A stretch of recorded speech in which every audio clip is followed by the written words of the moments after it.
My name is Andrew Mackay-Smith and I host the Scars and Guitars podcast. This is my conversation with a fella called Brandan Schieppati. He's the singer in a band called Bleeding Through.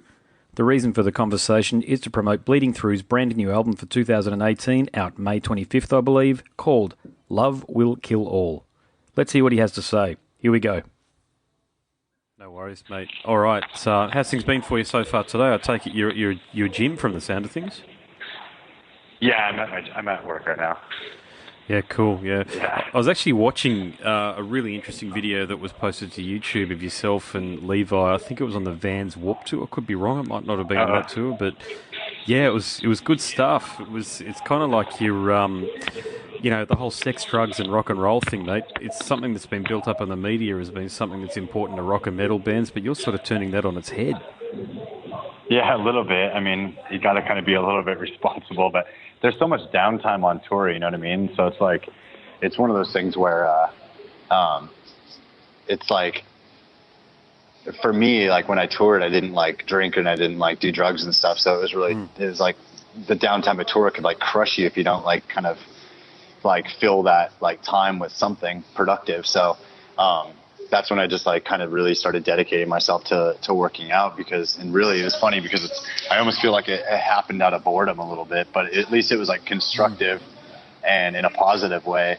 But, yeah, I mean, I've always been like somebody that's been like super athletic, but, I definitely, if you were touring around with Bleeding Through back then, we definitely were a band that, was not part of the sex, drugs and rock and roll. We were more part of like I mean, at least for me, we were more just like work out and do your job. Yeah. Where do you get the energy and the drive from, though? I mean, look, I've travelled a little bit myself, and I'm 40 years of age, so I've done it the last 10 years, and it really knocks me about a bit. You know, the travelling, jet lag, the dehydration of the body when you're on so many flights, and just being in different time zones. So, where do you get the enthusiasm and the energy and the drive to continue to work out when you're on tour? It's tough, man. Like what I try to tell people sometimes, it's kind of like you're just like a zombie and you just gotta like, it's part of the deal, man. You just gotta move forward. Yeah. And it's like, I mean, there'd be days where, be so tired and so drained and stuff. But it was just part of the routine. And it was like, for me, I'm very like routine oriented, and it's just, if I broke that routine, like my whole like day kind of like unravels. And I kind of saw like there's certain things like for me, just like on a mental level, like I'm bipolar. So like I have to like set certain things through my day that I have to accomplish, and working out was like one of them. And so when I was on tour, it was like one of those like things, like it was almost as important as like eating. So I had to just get through that. So a lot of times I didn't really want to, but I did. I just had to do it. But looking back at it, so much stuff like I discovered like on tour was like, I got to see things like in certain cities and stuff that, sometimes I would walk like 30 minutes, 40 minutes to find a gym. But I got to like walk through a town and like see things and like really kind of like soak in the atmosphere a little bit and like where we were. So a lot of times I got to see it from like another level, and versus like a lot of times when you're on tour, you're in the venue and that's really all you see. But for me, it was like a way for me to get outside and kind of explore a little bit too.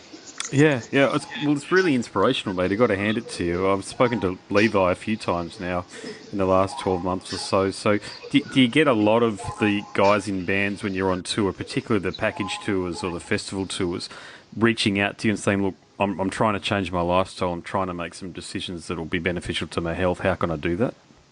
Yeah, absolutely. And, the thing is too, for me, I love doing that, because if a band reaches out to me, it's not easy, but it's like put together like a workout for them on the road and just find out what kind of equipment they carry with them, and if they have access to going to gyms and the means to do that. And they let me know like what they can do, like what kind of budget they're kind of working with, because a lot of it's about like what they're putting in their body as far as food goes. Yeah. And it's just like one of those things where,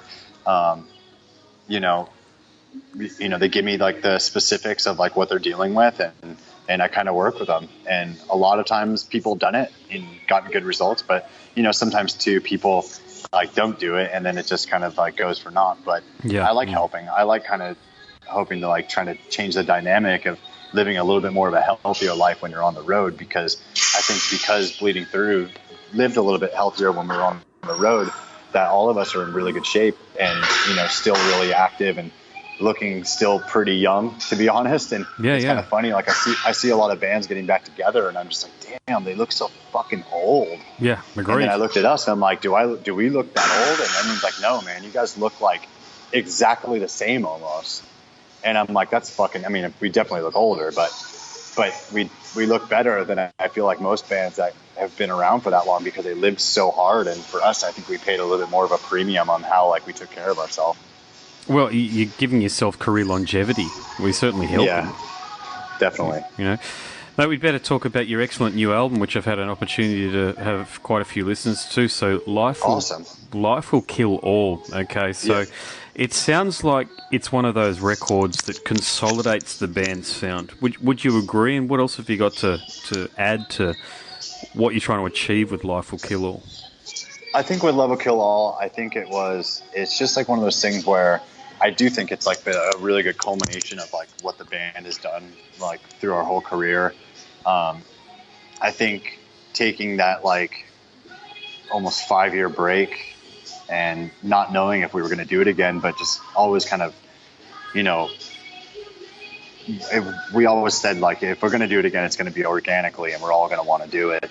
But I think once we came back and we decided that we were going to do it, one of the things that I did is I listened to every Bleeding Through song that we recorded in my studio, and which was painstaking because like I absolutely hate the sound of my own voice. But so having to listen to all those songs and kind of going down memory lane and being like, oh my god, that song, and on the flip side saying like, oh my god, like that song's fucking awesome. I never really realized it and it was kind of cool. Like I kind of almost like rediscovered a lot of songs and a lot of the sounds that we were doing and stuff.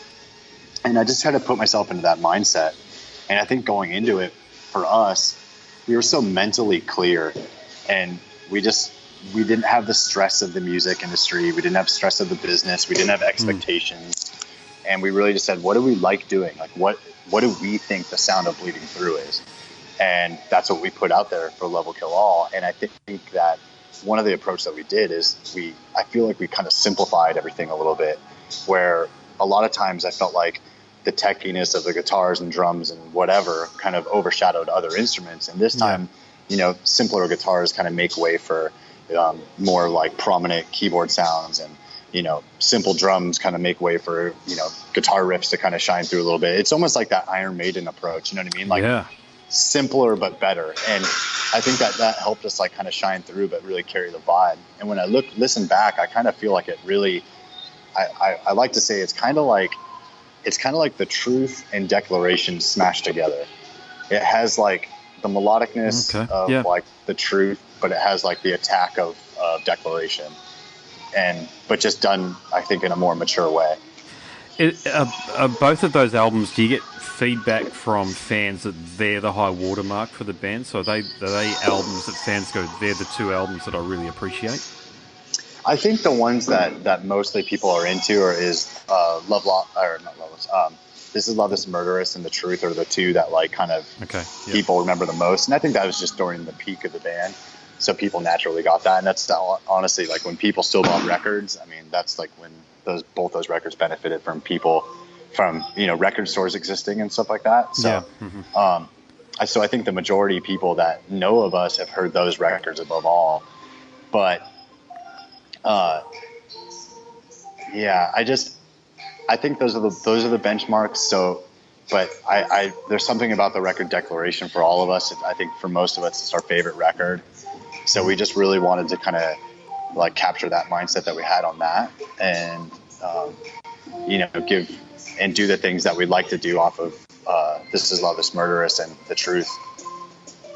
Yeah. Okay. And have you had any change in membership since The Great Fire in 2012? No, we're pretty much the same. The only thing that's happened is Dave Nassi is no longer playing guitar for us anymore. And so it's really the five members that we have right now are the ones that were in the band the longest, the ones that were on almost every record. There was a couple in the beginning where we had different lineups and stuff, but from This Is Love, This Is Murderous till now, the 5 that we have right now have been intact, and we're the ones that, you know, have wrote the most, have been through the most as a band, went through the ups and downs, and all that kind of stuff. So we decided to go forward with just those 5 because we just felt like those were the ones that really personified what Bleeding Through was. Yeah. I mean, you know, we had Scott Deneau playing guitar for us for a long time, and he was a founding member with me, and he played on the first couple records, and he was a big part of it too. But we just felt moving forward that we just wanted to keep it really streamlined and go in with that 5 people. Yeah, okay. So you got a new label these days too in Nuclear Blast or, Sharptone, I know that. Sharptone, yeah. With Sharptone. So what sort of support have you received from them that's been different to what you've received in the past with, say, Roadrunner and Rise? I think just enthusiasm. I think that's something that like just pops out.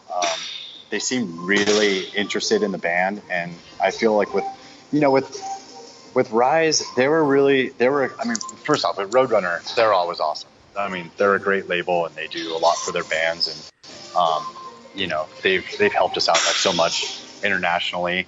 But with Rise, I just feel like they didn't really know what they were signing with us, and they didn't really know how to handle a band that was a little bit older like us. The roster was like pretty young at the time, and so I feel like we got washed away with the modern age of doing things. Yep. We weren't really one of these bands that slaved away on Instagram or Facebook, and they were always trying to say, oh, you need to do this, and this, and we're like, dude, we don't really want to do that stuff, you know. And it's like, I get it, they were trying to help, but I just don't really feel like they really understood the vibe of the band. With Sharptone, it's a little bit different. They have such a wide array of bands, like newer and old. And then Sean, the guy who runs Sharptone, I've known for a lot of years. So knowing him and kind of respecting him, like through the music industry, and then having our friends and like Amur and Miss May I, and We Came as Romans signed, right, yeah. and those bands have nothing but amazing things to say. I was like, dude, let's do this. Like, they were the first label we approached. The fact that Nuclear Blast is behind them too, they did an amazing job with Declaration in Europe and everywhere else, and we were just really excited to like work with that team. And their enthusiasm was like, listen, we know what you guys are.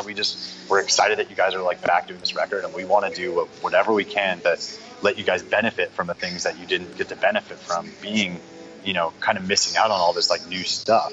You know, we weren't, like I said, we weren't really a social media band. Like you know, a lot of these bands like carry on their careers through social media. And we weren't. Like we just weren't. We were older. We were stuck in between that little age there. So but indeed, they're making it really easy for us to transition to that and kind of walking us through it. And they kind of laugh at us all the time because we're just like, what are you talking about? And they're like, what do you mean? You don't know what this is? I'm like, no, I have no idea. You know, things like that. So they're opening up a lot of new like windows for us. And I just really feel that they're really behind the band. It's just really, really exciting to see. I don't think that we're like a band that to them we're just like, oh, well, it's Bleeding Through and they had like a successful career and we just like want to put out a record because I think it's cool. It's like they kind of see this as a new opportunity, and that's what I kind of wanted whatever label that put it out to kind of see it as, not as like a continuation of the old band, but kind of almost like a fresh start. And I felt like they were the most fresh that we can get. Yeah, and you mentioned some of the bands that share your label, so Sink the Ship, Miss May I really like Levi and Miss May I, Settle Your Scores, Savage Hands, Don Brocco. Yeah. There's some really fantastic new bands, and you guys, to your point, you guys are, when I say a legacy act, you know what I mean, you've been around for 20 plus odd years, and you've been playing music for a lot longer than that, of course, but do you think there's an opportunity for some of the bands to get together and put on something like a bit of a label tour, like what Roadrunner used to do? There should be. At least there should be like a showcase. Yeah. Because like that's one of the things that drew me to the label too, is because there was such diverse music on there. Like even like in a band like I really like too, While She Sleeps is on the label, and I'm like, that band's fucking awesome. I want to play with them, you know. But yeah, I mean, that's one of the things that drew me too, is like the diversity of the music and how it was very tasteful. And one of the bands I like too is that band Palisades, and that's a band that like. Sorry about that. I forgot. I totally just lost my train of thought. But anyway, right. with like the diversity of the bands, like it was just really something cool that I really liked. Yeah, cool. All right, mate. I'll make this my last question. Australia, do you think you'll be coming down anytime soon? Yeah, I've already been talking to a promoter. A couple different companies like reached out to me about it. So we're gonna kind of talk with the people that have brought us over before and see like what they're thinking of. The only thing with us is we're kind of working with like minimal time just because everybody in the band like has other careers and stuff like that. Yeah. But we should be able to get a week out of it and be able to come and hit all the major spots and play over there. I mean, that's one thing is that like we wouldn't be doing this if we weren't willing to go to places that we used to go to. Yep. We don't just want to put out a record and that be it. So we're going to try to be as active as possible. So going over to Australia is definitely a key for us. All right. Well, good on you. Congratulations on your career and this new excellent album too. And hopefully I can catch the show. No worries, mate. Awesome. Take care, bro. My name is Andrew Mackay-Smith and I host the Scars and Guitars podcast.